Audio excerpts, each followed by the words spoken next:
বন্ধুরা সবাই কেমন আছো? বন্ধুরা আজকে তোমাদের আপন মায়ের সাথে রাতে কাজ করার অসাধারণ একটি সত্য ঘটনা বলবো। গল্পটি শেষ পর্যন্ত শুনলে তোমরা বাধ্য হবে হাতের কাজ করতে।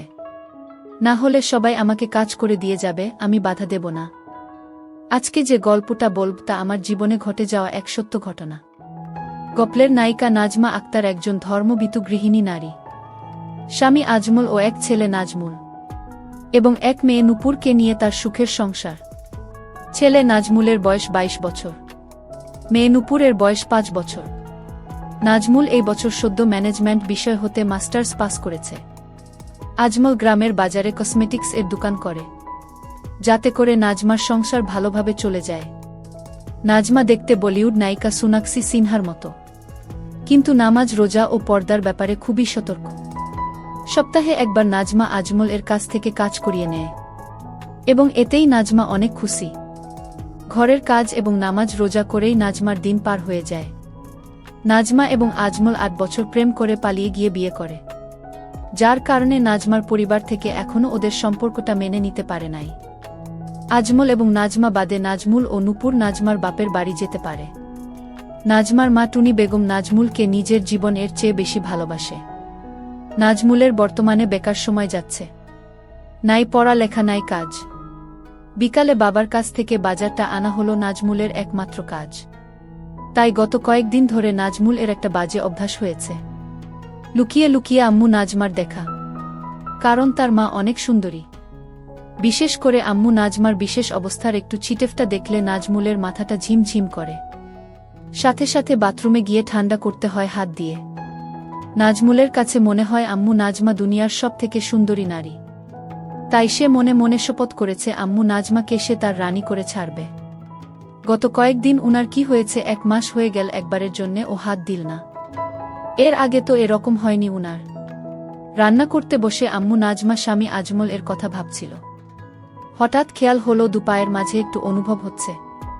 এইটা আমার কি হচ্ছে? দিনে দিনে দেখছি আমার খিদে বেড়েই চলেছে। না না, এই রকম চলতে দেয়া যাবে না। জহরের নামাজটা পড়তে হবে। মা নূপুর একটু এদিক আয় তো মা।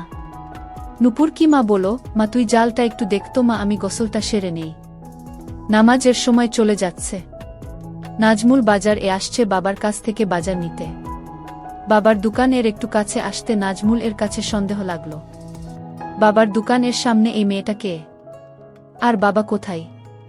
মেয়েটা মনে হচ্ছে সামনে একেবারে ঝুঁকে আছে।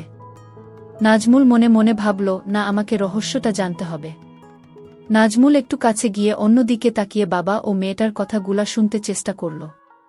যা শুনতে পেল তাতে নিজের কানকে বিশ্বাস করতে পারছিল না নাজমুল। কথাগুলা এমন আর কতদিন এভাবে লুকিয়ে লুকিয়ে হবে? আমার যতদিন না বিয়ে করে তোমার বাড়ি নিয়ে যাচ্ছি ততদিন। নেব জান, খুব শীঘ্রই বাড়ির বউয়ের কাছে তালাকের পেপারটা পৌঁছে যাবে, আর বুটা বিদায় হলেই তুমি আমার রানী। কথাগুলা শোনার পর নাজমুলের কাছে মনে হচ্ছে বাবাকে একটা না, আমার আর বাজারে থাকা চলবে না। এখনই বাড়ি গিয়ে আমার আম্মুকে বলতে হবে। বাবার সামনে এমন একটা ভাব করল নাজমুল যেন সে এইমাত্র আসলো, এবং খুব ব্যস্ত বাজারটা নিয়ে তাড়াতাড়ি বাড়ির দিকে রওনা করল নাজমুল। আজকের রাস্তা মনে হয় শেষ হচ্ছে না। ১০ মিনিটের রাস্তা আসতে ১ ঘন্টা সময় লেগেছে, এমনটাই মনে হচ্ছে নাজমুলের কাছে। পুরা রাস্তাটা নাজমুল আম্মু নাজমার কথা ভাবতে ভাবতে আসছে। নিজের অজান্তাই নাজমুল অনুভব করল শরীর দিয়ে একটা অদ্ভুত সুখের স্রোত বয়ে যাচ্ছেছ। আম্মুর সাথে এখন থেকে যা ইচ্ছা তাই করতে পারবো, আব্বু আর কিছুই বলবে না। এইটা ভেবে নাজমুলের শরীরে থেকে থেকে ঝাঁকি মারছিল আকাশ কুসুম। ভাবতে ভাবতে নাজমুল বাড়ি এসে পৌঁছাল। বাড়ি এসে নাজমুল সরাসরি রান্নাঘরে চলে গেল। বাজারটা রেখে নূপুরকে জিজ্ঞেস করল, আম্মু কই রে খুকি? প্রশ্নটা শুনে ভ্যাবাচ্চাক্কা খেয়ে গেল নূপুর এবং হাঁ করে তাকিয়ে রইল ভাইয়ের মুখের দিকে।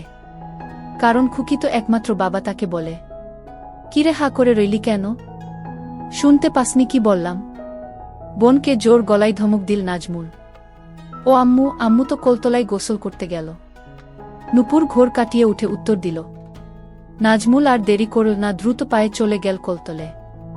তোমাদের বুঝার সুবিধার্থে বলে রাখছি, নাজমুলদের কলতলা এর সাথেই বাথরুম, এবং বাথরুমের দরজাটা গত দিনের ঝড়ে ভেঙে গেছে। আম্মু নাজমার চিরদিনের অভ্যাস গোসল এর সময় পরিষ্কার হওয়া। নাজমা গোসলের জন্য বালতি ভরে পানি রেখে হালকা হতে বাথরুমে যায়। কোনো রকম বাথরুমের গেটে দরজাটা রেখে এইদিকে নাজমুল কলতলার গেটে আসতেই দেখল একটা জাত সাপ দাঁড়ায় আছে। নাজমুলকে দেখেই সাপটা ফুস করে একটা শব্দ করে দূর দিল এবং নাজমুল সাপের পিছু নিতেই সাপ বাথরুম এ ঢুকে পড়ল। নাজমুল বাথরুমের দরজাটা 2 হাত দিয়ে সরিয়ে আম্মু নাজমাকে দেখে স্ট্যাচু হতে গিয়ে ও হল না, কারণ তার আম্মু রূপী এই মনের মানুষটাকে এই সাপ হতে রক্ষা করতেই হবে। আম্মু আপনি একটু ও নড়বেন না। একদম বিচলিত না হয়ে আম্মু নাজমাকে আদেশ করল নাজমুল, এবং 2 হাতে বাথরুমের দরজাটা ধরে আম্মু এবং সাপের মাঝে ছুঁড়ে মারল। সাথে সাথে সাপটা পালিয়ে গেল। সাপের উপর হতে নজর সরিয়ে আম্মুর দিকে তাকাতেই নাজমুল দেখল আম্মু নাজমা টলে পড়ছে। হাই হাই, আম্মু তো দেখি জ্ঞান হারাচ্ছে। মনে মনে প্রমোদ গুনল নাজমুল আম্মু নাজমাকে কোলে করে কোলতলে নিয়ে আসে এবং আম্মুর লেগে থাকা ময়লা পানি দিয়ে পরিষ্কার করে ঘরে নিয়ে আসে। ভাইয়া আম্মুর কি হয়েছে? নূপুর দূর থেকে দেখে দৌড়ে এসে কাদা কাদা মুখে নাজমুলকে জিজ্ঞাসা করে। ও কিছু না, তুই রান্নার কাছে যা, আমি আম্মুকে দেখছি। নাজমুল বোনকে আশ্বস্ত করে রান্নার কাছে পাঠিয়ে দেয়। নাজমুল হাতে পানি নিয়ে আম্মুর মুখে পানির ঝটকা দিবে, এমন সময় মাথায় একটা শয়তানি বুদ্ধি আসে। আচ্ছা, আম্মু তো এখন বেহুশ, তাহলে এই সুযোগটা আমি কাজে লাগাচ্ছি না কেন? নাজমুল নিজের কাছে নিজেই প্রশ্ন করে ভাবনাটা মাথায় আসতেই মাথার উপর ফ্যান চলছে, তারপর ও নাজমুল এর ঘাম ঝরছে। কাপা কাপা হাতে শাড়ির আঁচলটা সরিয়ে দেয়। নাজমুলের মাথায় চক্কর মারে, মনে হচ্ছে কারো হাত পড়ে নাই এখনো। হঠাৎ কানের কাছে নূপুর এর গলা ভেসে এল। ভাইয়া, ভাত রান্না শেষ, এখন কি করব? নাজমুল আম্মু নাজমার মুখ সরাতে সরাতে ভূত দেখার মতো করে বলল, তুই এখানে আসছিস কেন? ওখান থেকে বললেই তো পারতি। তুই রান্না ঘরে গিয়ে মাছটা কাট, গিয়ে আমি আসছি। নাজমুল ভাবল না আর এটাকে দীর্ঘায়িত করা যাবে না, এখনই আম্মুর জ্ঞান ফেরাতে হবে। তার আগে আমার জন্মস্থান এবং আমার স্বর্গটা একটু দেখে নেই। কাপা কাপা হাতে নাজমুল আম্মু নাজমা আবার সব ঠিক করে দিল। নাজমুল, ঘুমন্ত আম্মুকে আমি চাই না, আমি খাব আমার জাগ্রত আম্মুকে চাই। মুখে পানির ছিটা লাগতেই আম্মু নাজমা চিৎকার দিয়ে বলে উঠল, সাপ! সাপ চলে গেছে আম্মু, আপনি এখন ঘরে আমার কাছে। এই যে দেখেন, বলতে বলতে নাজমুল আম্মু নাজমাকে কাছে টেনে ধরল। নাজমার স্বাভাবিক হতে 3 থেকে 4 মিনিট সময় লাগল এবং নাজমুল এই সুযোগে আম্মুকে ধরে রাখল। আম্মু নাজমা মনে মনে ভাবল, বিষয়টা বাড়াবাড়ি হয়ে যাচ্ছে। বাবু, আমার খুব ক্লান্ত লাগছে, আমাকে একটু একা থাকতে দে এখন। ঠিক আছে আম্মু, আপনি রেস্ট নিন, আমি রান্নাটা দেখছি, আর একটু পরে উঠে গোসল করে খেয়ে নিবেন। আম্মু নাজমাকে ঘরে একা ছেড়ে নাজমুল রান্নাঘরের দিকে চলে গেল। কি হয়ে গেল আমার? যেই আমার স্বামী ছাড়া আর কাউকে কোনোদিন দেখতে দিলাম না, আজকে আমার কোনো পাপের কারণে এত বড় সর্বনাশ হয়ে গেল। আমার ছেলে সব দেখে নিয়েছে। হে মালিক, তুমি আমার মরণ দিচ্ছ না কেন? আমি এখন এই পোড়া মুখ নিয়ে ছেলের সামনে যাব কি করে? ছেলের কথা মনে পড়তেই লজ্জায় কুঁকড়ে গেল আম্মু নাজমা। না জানি কোথায় হাত দিয়েছে। আচ্ছা, ছেলেকে আমি দোষ দিচ্ছি কেন? আমার বাবুর তো আর কোন দোষ নাই, ও তো আমাকে সাপের হাত থেকে রক্ষা করেছে। মনে মনে ছেলের প্রশংসা করতেই গর্বে বুকটা ভরে গেল আম্মু নাজমার। ছেলেটা আসলেই আমাকে অনেক কেয়ার করে।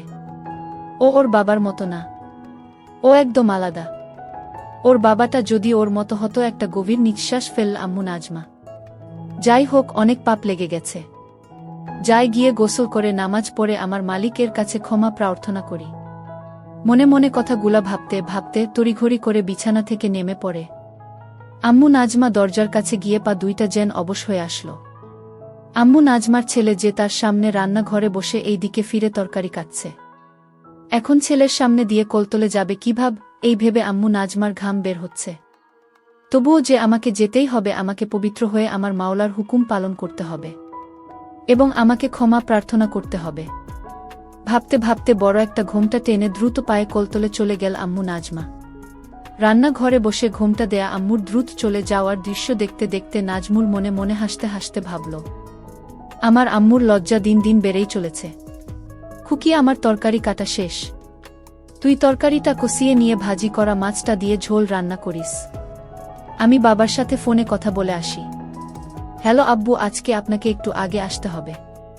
কারণ দুপুরে আম্মু একটা জাত সাপ দেখে খুব ভয় পেয়েছে তাই আম্মুকে একটু কেরামত আলী মাওলানার কাছে নিয়ে যেতে হবে। কলতলার কাছে গিয়ে ফোনে লাউডস্পিকার দিয়ে আব্বুকে কথাগুলা এক নিঃশ্বাসে বলে ফেলল নাজমুল। তোর মা মরুক, তাতে আমার কিছু আসে যায় না। তোর আম্মু তুই নিবি না কি করবি সেটা তোর ব্যাপার। আমাকে এই সব আলতু ফালতু ব্যাপার নিয়ে ডিস্টার্ব করবি না। এখন বড় হয়েছিস, সংসার মা বোনকে একটু সামলাতে শেখ। আমাকে আমার মতো ছেড়ে দে তোরা। আর হ্যাঁ, কাল থেকে তুই দোকানে বসবি। কথাগুলা খুব রাগের সুরে বলল আব্বু আজমা। কাল থেকে পারবো না, কারণ কাল আমার একটা গুরুত্বপূর্ণ কাজ আছে। তবে পরশু দিন থেকে বসবো। আর হ্যাঁ, এখন থেকে আম্মু এবং নূপুরের সব দায়িত্ব আমার। বলেই ফোনটা কেটে দিল নাজমুল। আম্মু নাজমা গোসল শেষে বাপ বেটার ফোন আলাপ মন দিয়ে শুনছিল। ফোন আলাপ শেষ হতেই বড় করে ঘোমটাটা টেনে দিয়ে দ্রুত পায়ে ঘরের দিকে যাচ্ছিল আম্মু নাজমা। আম্মু নাজমা ভারী হওয়ায় আম্মু নাজমার দ্রুত হাঁটার তালে তালে দুলছিল, যেটা দেখে নাজমুলের মাঝে দামামা বাজতে লাগল। আম্মু একটু দাঁড়ান তো ওখানে। কাছে গিয়ে সামনে দাঁড়িয়ে আম্মু নাজমার দুই বাহুতে হাত রাখল নাজমুল। আম্মু, আমি জানি আপনি বাবার কথাগুলা সব শুনেছেন। বলেই মাটির দিকে তাকিয়ে থাকা ঘোমটা দেওয়া আম্মু নাজমার ধরে একটু উপরে তুলে কপালে চকাস করে একটা হামি দিল নাজমুল। বাবা আর আমাদের আগের মতো ভালোবাসে না আম্মু। বাবা এখন শুধু আমাদের দূরে সরিয়ে দিতে চাই আম্মু। কিন্তু আপনি একটু ও মন খারাপ করবেন না, আমি আছি না। আমি আপনার সব কষ্ট দূর করে দেব আম্মু। এখন থেকে আপনার এবং নূপুরের সব দায়িত্ব আমার। কথাগুলা আবেগী সুরে বলেই আম্মু নাজমাকে কাছে টেনে নিল নাজমুল। কত সময় এভাবে দাঁড়িয়েছিল মা ছেলে। আম্মু নাজমা বা নাজমুল কেউই বলতে পারবে না। ভাইয়া সব কিছু রান্না শেষ। হঠাৎ নূপুর এর কোথায় সম্বিত ফিরে পেল আম্মু নাজমা এবং নাজমুল। এক প্রকার অনিচ্ছা শর্তে আম্মু নাজমা ছেলের বাহুডোর থেকে ছাড়া পায়। হিতাহিত জ্ঞান প্রায় ভুলতে বসেছিল আম্মু নাজমা। সম্বিত ফিরে পেতেই এক রাস আম্মু নাজমাকে ঘিরে ধরল। ছি, আমার ছেলে আমাকে এভাবে ধরে। ছি, আমি আর ভাবতে পারছি না। এক প্রকার দৌড়ে ঘরে গিয়ে নামাজ দাঁড়িয়ে পড়ল আম্মু নাজমা। আম্মু, মাগরিবের নামাজের পরে রেডি থাইকেন। আপনাকে নিয়ে একটু কেরামত আলী মাওলানার কাছে যাব। আম্মু নাজমার দৌড়ে পালানোর দৃশ্য দেখতে দেখতে মুচকি হেসে বলল নাজমুল। ভাইয়া খেতে আস, আম্মু ডাকে। আসছি। নাজমুল এর ঘর থেকে উত্তর দেই নাজমুল।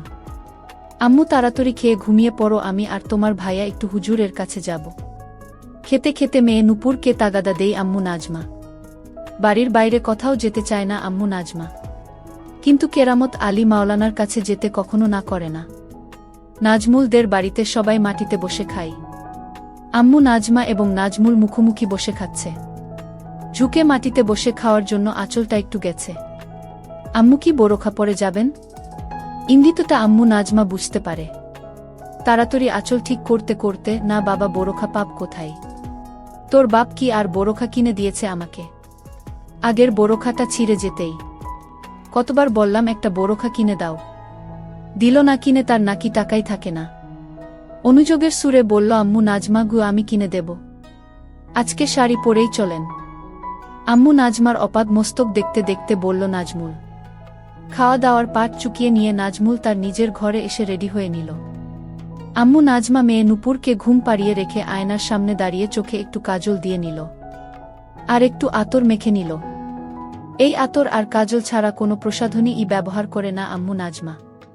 আম্মু নাজমা দরজার শিকল টেনে তালাটা লাগিয়ে ঘুরতেই দেখল নাজমুল ভ্যাবলার মতো হা করে তাকিয়ে রয়েছে। একেবারে অপ্সরীর মতো লাগছে আম্মু নাজমাকে। নিজের নিয়ন্ত্রণ হারিয়ে ফেলেছে নাজমুল। মনে মনে ভাবল, আজ যেভাবেই হোক আম্মুকে কাজ করে দিতে হবে।